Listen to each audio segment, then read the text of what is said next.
بسم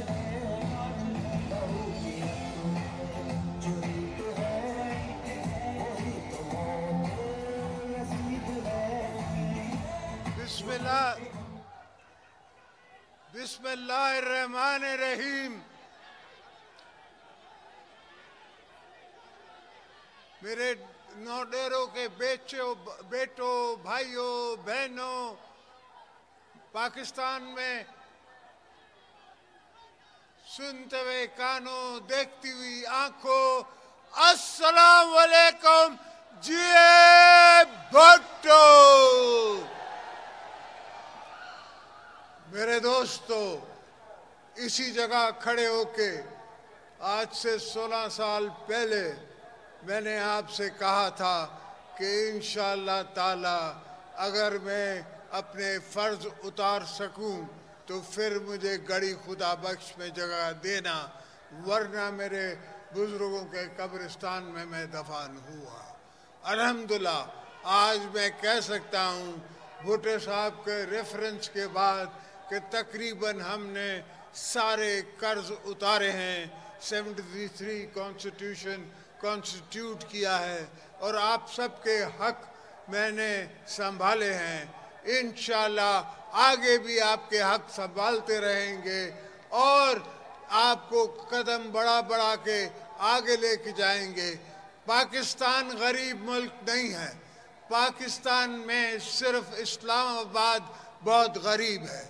مسئلہ اسلام آباد سے، مسئلہ نہ کوئٹہ سے ہے، نہ حیدرآباد سے ہے، نہ کراچی سے ہے، نہ لاہور سے ہے، نہ پشاور سے ہے۔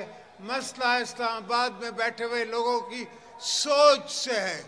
ان کی سوچ نہیں جاگتی، ان کی سوچ نہیں جاگتی، سمجھتی نہیں ہے، سنتی نہیں ہے، آنکھیں دیکھتی نہیں ہیں، ان کو نظر نہیں آتا کہ غریب کے ساتھ کیا ہو رہا ہے، ان کو نظر نہیں آ رہا کہ بھوکا کیسے سوتا ہے، ان کو نظر نہیں آتا کہ کپڑے نہیں ہوتے تو اپنے تن پہ بندہ بیٹھ کے اپنے بچوں کے ساتھ کیا کرتا ہے۔ یہ ساری چیزیں سیاستدانوں کو نظر آتی ہیں، اس لیے کہ ہمیں دیکھنی پڑتی ہے۔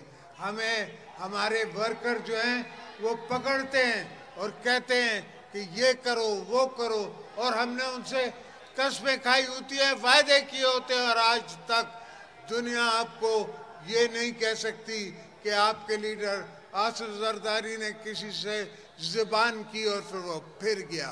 ہم نے کبھی یہ دھندا نہیں کیا، اور ہمیشہ بھٹو صاحب کے مشن کو اور بی بی صاحبہ کی شمع کو جلائے رکھا، ہر جگہ وہ شمع جلائے رکھا۔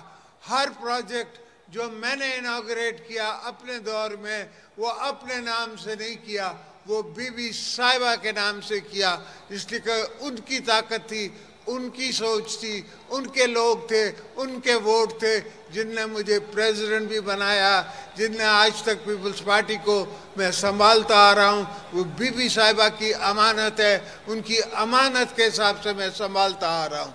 انشاءاللہ جتنے بھی وعدے آپ کے ساتھ بلاول نے کیے ہیں وہ ہم سب پورے کریں گے۔ آپ دوستوں سے درخواست ہے کہ آپ صبر بھی تھوڑا کریں، تھوڑا لحاظ بھی کریں۔ انشاءاللہ پاکستان کو ہم بنائیں گے، اور بنانے کی ضرورت ہے۔ یہ پاکستان جو ہے وہ ہماری مجبوری ہے کہ ہم اس کو بنائیں، یہ نہیں ہے کہ ہم پاکستان بغیر بنائے چلے جائیں اس دنیا سے۔ پاکستان کو بنائیں گے تو آنے والی قومیں، آنے والی نسلیں ہمیں یاد رکھیں گی، ورنہ تو بہت آئے بہت چلے گئے۔ آج ذکر صرف ذوالفقار علی بھٹو کا ہے، یا ذکر شہید محترمہ بے نظیر بھٹو کا ہے، اس لیے کہ وہ آئے اور وہ کمال کی سوچ لائے اور کمال کی انہیں اپنی زندگی گزاری، اور الحمدللہ کمال کی انہیں شہادتیں پائی۔ تو یہ شہادتیں بھی اللہ جن کو نصیب کرے ان کو ملتی ہیں، ایسا نہیں ہے کہ جو گھر سے منہ اٹھائے اور کہے کہ میں شہید ہونے چلا ہوں، ان کو شہادت نصیب نہیں ہوتی۔ شہادت ان کو نصیب ہوتی ہے جن نے انسان ذات کی خدمت کی ہوتی ہے، اور اس کی انسان ذات کی خدمت میں اول درجے پہ بھٹو صاحب تھے، پھر بی بی صاحبہ تھی، اور پھر کہیں تاریخ میں ہمارا بھی نام آئے گا، مگر پہلا تاریخ میں نام بھٹو صاحب کا اور بی بی صاحب کا آئے گا۔